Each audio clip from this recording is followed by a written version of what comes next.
like it's just lit. Like women's basketball, the game, how far it's come, the excitement, the attention. Maybe I'll start with you, Kels, because Lord Jesus, your team and their fans, Jesus, they be getting up in everybody's business. It finally happened. Someone from the Indiana Fever team spoke up. And it wasn't just anyone, it was Kelsey Mitchell, a well-respected and long-time player. She called out the drama because Cha Eun spoke again, and this time, she went too far with her comments about Caitlin Clark. Chanae she's a whole lot to take in. I mean, a little bit goes a long way. She's just really loud and really kind of obnoxious for lack of a better word. And I don't mean obnoxious like just people who are obnoxious and they're just insulting people all over the place and that kind of thing. Lord Jesus, your team and their fans are always in everyone's business. Wait, I just realized it's not just the fans, it's the team too. That's a jab at both. Lord Jesus, your team and their fans, Jesus, they be getting up in everybody's business. Hey, wait. I just noticed that. Your team and their fans, they be getting up in everybody's business. So not just the fans, but it's a dig on the team. This wasn't just a teammate showing quick support. Kelsey came prepared, with proof, confidence, and passion. Her message was clear: don't come after Caitlin Clark. Don't disrespect the Indiana Fever team or their fans. And yes, this moment is going viral for all the right reasons. Starting with you, Kels, and then going to B and Nneka, how have you guys experienced, is there like a moment that you think of when it comes to the explosion of the game and how it has changed the game? It all started when Cha Ogum made one of her usual sly comments during a media interview. She said something that sounded casual but was full of attitude: Lord Jesus, your team and their fans are always in everyone's business. It was the kind of line that pretends to be light, but was clearly meant to stir up Indiana Fever fans, and more directly, to downplay Caitlin Clark's influence. Notice how the question was phrased: Lord Jesus, your fans. Once again, pushing the narrative that there's something wrong with Indiana Fever fans.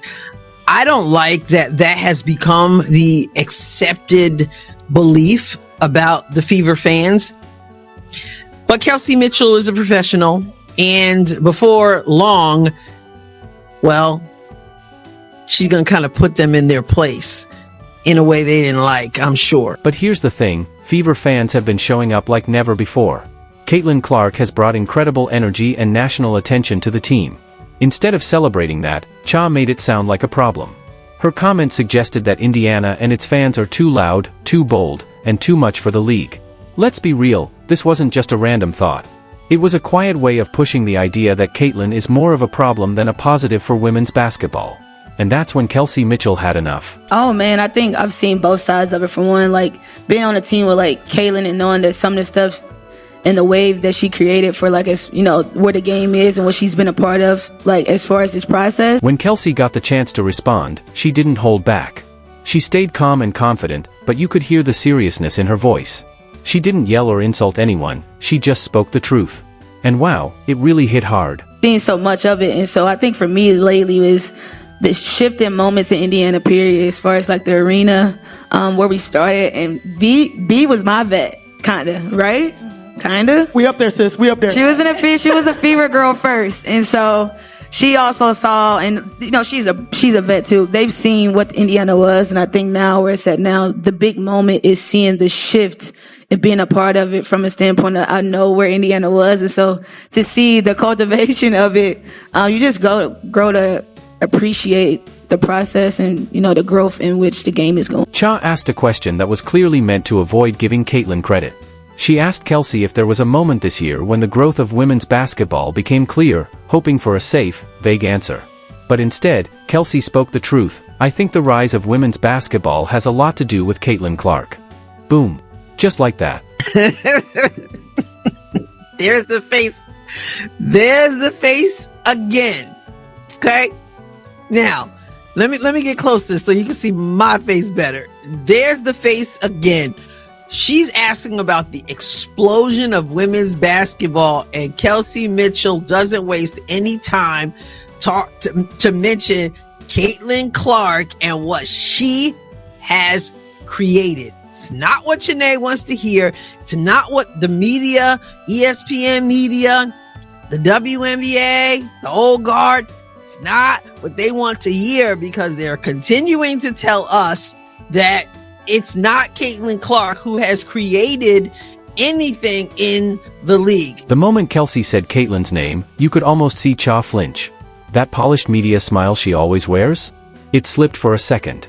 Because here's the truth, people like Cheney and the legacy media voices behind her, like Elle Duncan, Monica McNutt, and Cheryl Swoops, have spent months trying not to give Caitlin the credit she deserves. Remember when one of them even admitted they were jealous? To me, yeah, jealous, sure. I mean, would you be jealous of somebody that got $28 million a shoe deal or whatever the deal is before you step foot in the pros, right? They don't want to admit it, because admitting it means accepting that a rookie is now the biggest name in the WNBA. And that doesn't fit the story they want to tell. So instead, they hide behind vague comments, saying Clark's fans are too much, that she gets too much attention, or that she hasn't proven herself yet. But Kelsey wasn't buying any of that. She walked into that studio with a clear message for all of them. This is only women that get this. I'm tired of it. Like, here's my thing, you guys. What else? Who are these girls? Who are these girls that are hating on Caitlin Clark? Are you just combing through Twitter? Stop acting like because you see some randos on Twitter knocking Caitlin Clark, all girls are against her. Let's be real, Kelsey Mitchell is no pushover. She's been working hard in this league long before Caitlin Clark showed up. She's faced every kind of defense, every kind of media disrespect, and still stayed one of the most consistent offensive players. She didn't have to say anything about Caitlin Clark, but she chose to. That's leadership. The way she said it, firm, unapologetic, and backed by facts, sent shockwaves through the conversation. You could see it on Cha's face. The interview started with lighthearted talk, but by the end, it was a lesson in media strategy. Every time they tried to downplay Caitlin's impact, Kelsey countered with honesty. And I think for me, if I can give or drop any form of advice based off experience, is that all money is not good money.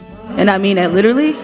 I've seen myself in situations where I had to figure out if I wanted to come back to Indy. I had to figure out what was best for me. I lost my parent. So it was like figuring out what I needed, and I figured out that you have to go where you're literally loved. And I mean that literally, and I mean that intentionally. Go where you're loved and not tolerated, because all money is not good money. And let's not forget how much Caitlin Clark has supported Kelsey Mitchell, both on and off the court.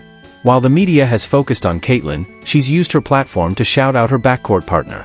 She said Kelsey deserved Player of the Month multiple times instead of her.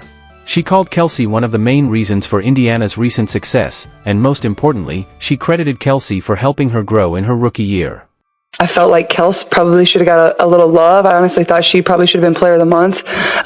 Just what she was doing, and at the clip she was doing it, I think she was like 50, 40, 90 this month, which is really, really hard to do.